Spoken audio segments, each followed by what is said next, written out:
আমরা কক্সবাজার জেলায় যে সকল ডায়াগনস্টিক সেন্টার রয়েছে এবং যে সকল বেসরকারি ক্লিনিক রয়েছে সেই ক্লিনিকগুলোতে আজকে মোবাইল কোর্ট পরিচালনা করি। এই মোবাইল কোর্ট পরিচালনা করলে মূলত আমরা যে কাজটা করেছি সেটা হচ্ছে বিভিন্ন টেস্ট যে ল্যাবগুলোতে করা হয় সেই ল্যাবরেটরির পরিষ্কার পরিচ্ছন্নতা এবং ল্যাবরেটরির যে কেমিক্যালগুলো ব্যবহার করা হয় সেই কেমিক্যালগুলো পরীক্ষা নিরীক্ষা ঠিকঠাক মতো করা হয় কিনা এবং সেই কেমিক্যালগুলো মেয়াদ উত্তীর্ণ কিনা এই বিষয়গুলো আমরা দেখেছি। আমাদের সাথে ড্রাগ ইন্সপেক্টর রয়েছেন, সিভিল সার্জন মহোদয়ের প্রতিনিধি রয়েছেন, স্যানিটারি ইন্সপেক্টর রয়েছেন।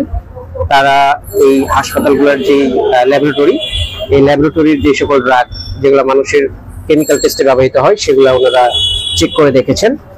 এবং আমরা যতগুলো হাসপাতাল দেখেছি এর মধ্যে 2টা হাসপাতালকে আমরা দেখেছি তাদের ল্যাবরেটরিতে পরিষ্কার পরিচ্ছন্নতা বিষয়ে একটু অবহেলা পরিলক্ষিত হয়েছে এবং সেখানে আমরা আইন অনুযায়ী যে জরিমানা করা দরকার সেই অর্থায়নটা আমরা আদায় করেছি।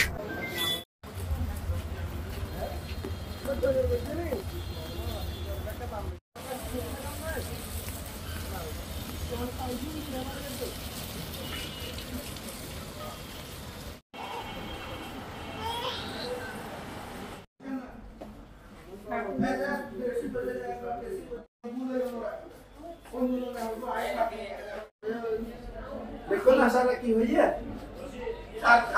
অনেক ভালো আছে